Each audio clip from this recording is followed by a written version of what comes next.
Every one of us has heard an unbelievable story or two in their lifetime. The kind of stuff that simply just isn't supposed to happen. Today, we are going to look into 4 bizarre true stories that are hard to believe have actually happened.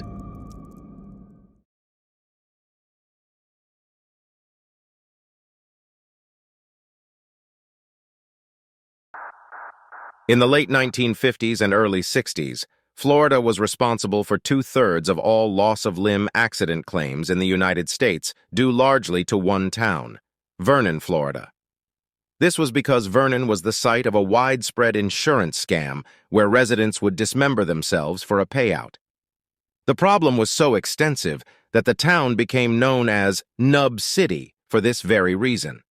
During this time, Vernon was in a dire economic state.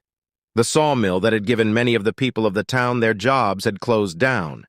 It is assumed that at some point, one person living in Vernon lost a limb and received a large payout from their life insurance policy.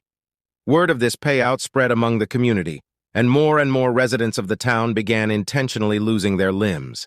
These exorbitant life insurance policies were taken out right before these horrible accidents would take place.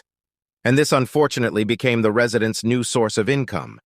With the dwindling opportunities of their small town, the idea of receiving a large sum of money for mutilating oneself became increasingly enticing to the people of Vernon. Although some Nub Club members hacked and sawed their own limbs off, most of them took the relatively easier method of shooting themselves with a shotgun. Vernon residents would make outlandish justifications for these injuries in their insurance claim. One man claimed he shot his own hand while aiming for a hawk, while another said that he shot his foot when he mistook it for a squirrel. These claims generally received payouts of $5,000 to $10,000, but as the scam went on, the claims increased in value as the residents became bolder. John Healy, an insurance investigator, was sent to Vernon once the claims started exceeding $100,000. After his investigation, he noted that Vernon's second-largest occupation was watching hound dogs mating in the town square. Its largest was self-mutilation for monetary gain. He recalled sitting in his car on many evenings on the main street of Nub City and watching anywhere from 8 to a dozen cripples walking along the street, which he said gave the city an eerie, zombie-like atmosphere. Murray Armstrong, another insurance official hired to investigate the claims coming from Vernon at the time, recalled that there was a man who took out insurance with 28 companies. One farmer walked away with nearly $1 million from a claim for a lost foot, which evidence pointed to self-amputation. However, despite how outrageous these claims had become, it was nearly impossible to convict the scammers of fraud because jurors had a hard time believing that people would willingly amputate their own limbs. This practice finally ended in the late 1960s when premium rates became too high and insurers stopped doing business in the town. Today, among the older residents of Vernon, many of whom are missing limbs, hands, or eyes, you can still see why Vernon is truly Nub City. Angela Diaz was constantly being harassed by her husband's ex. The ex, Michelle Hadley, had impersonated her on Craigslist and responded to rape fantasy ads that she had found, sending multiple attackers to Angela's home. The story began in June 2016 when Angela called the police crying, saying she had been attacked by a man who had tried to assault her. Angela then started receiving emails from an unknown source, though she suspected they were from Michelle. The emails had a biblical tone to them, referring to Angela as Eve and Michelle as Lilith, threatening Angela and her unborn child with the words, "I hope you are scared of death tomorrow. Be prepared. Don't sleep. Be watchful of the daughters of God. We will steal your child and we will watch as it dies." Angela was convinced of Michelle's involvement when she received the message. "He is obsessed with me. I am his treasure princess. You are nothing," from Michelle.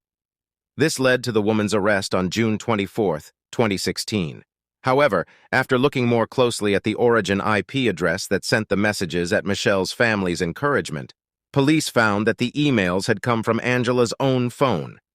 Even more, it was revealed through questioning that it was Angela herself who had responded to the ads on Craigslist and sent the attackers to her own home to assault her.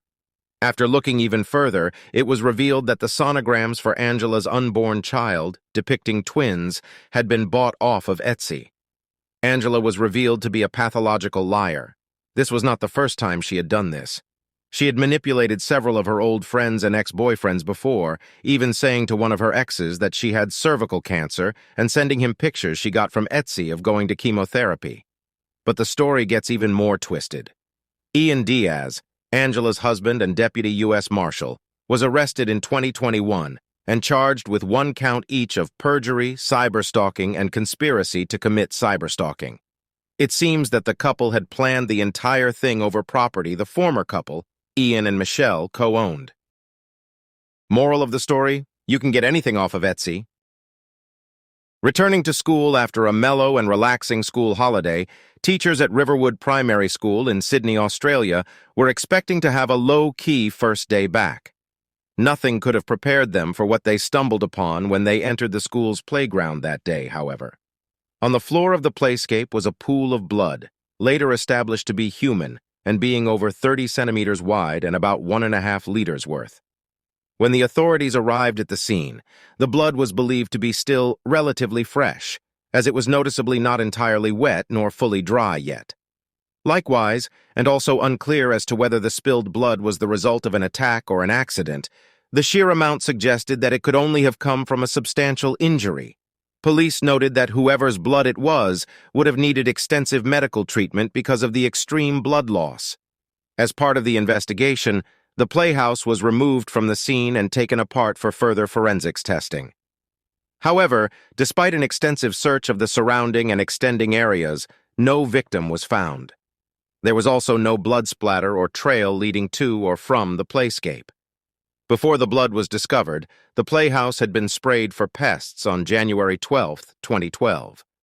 After finding out that there was no blood found then, authorities concluded that whatever attack or accident had occurred had to have taken place after January 13th and before January 29th. All attempts made by Australian authorities at identifying the presumed victim, including searching for witnesses, matches through their DNA databases, checking missing person registers, lists of school absentees, hospital records, and even door-to-door searches proved fruitless. The lack of a victim was extremely strange, considering the school was enclosed with a 6-foot-high barbed-wired fence, and it would have been impossible for the injured person to scale it. Unfortunately, there have been no updates to this mysterious case since it was reported back in 2012, and unless there are any in the future, whose blood it was and how it got inside a children's playhouse will remain unsolved. Burt Pugac was a New York City lawyer who quickly made a fortune by literally handing his business card to accident victims. Though living with wife Francine and their young, severely disabled daughter Karen, 32-year-old Burt began having an affair with 21-year-old Linda Riss. He would take Linda to the nightclub he owned, fly her in his 4-seat plane, and show her off in his powder blue Cadillac. However, when she learned that he already had a wife and child, she broke off their relationship. And though Burt tried everything to get her back, even going as far as threatening Linda's life, she moved on and eventually got engaged to a man by the name of Larry Schwartz. This enraged Burt, and vowing revenge, he paid 3 assailants $2,000 to go to Linda's house and throw lye in her face. Lye, also known as sodium hydroxide, is a common ingredient in cleaners and soaps. However, in its pure form, it's caustic and just as dangerous as its chemical opposite, acid. So, as you can imagine, the incident badly disfigured Linda's face and made her partially, eventually totally blind. Burt Pugac served 14 years of a 30-year sentence and was disbarred. Now that would have been a horrific story, in and of itself. However, there's a twist that makes it more disturbing. Burt never stopped being obsessed with Linda. He wrote letters to her throughout his incarceration. When he got out of prison in 1974, he looked her up. And then, 8 months after his release, she took him back, and they got married. Although Linda tried to portray the history between the two as a great love story, and even went on to co-write a book in 1976 entitled A Very Different Love Story. With her husband, in 1997, Burt showed his true colors yet again to the world. He cheated on his wife, and threatened to kill that woman just as he did Linda years earlier. His wife appeared as a character witness for him during the trial, as did a former mistress. He was convicted of second-degree harassment and beat the most serious charges. Bert and Linda remained married for 38 years until she died of heart failure in 2013. Bert died in 2020 at the age of 93. I'd like to take a second to thank you for tuning into Horrific Nightmares. If you would like to support this channel, you can leave a comment below and hit the like button. If you enjoyed today's episode, please share it with anyone you know who may enjoy it as well. And if you already aren't, I hope you would consider subscribing to the channel so that you won't miss any of my upcoming episodes. Once again, thank you for tuning in, and I'll see you next time.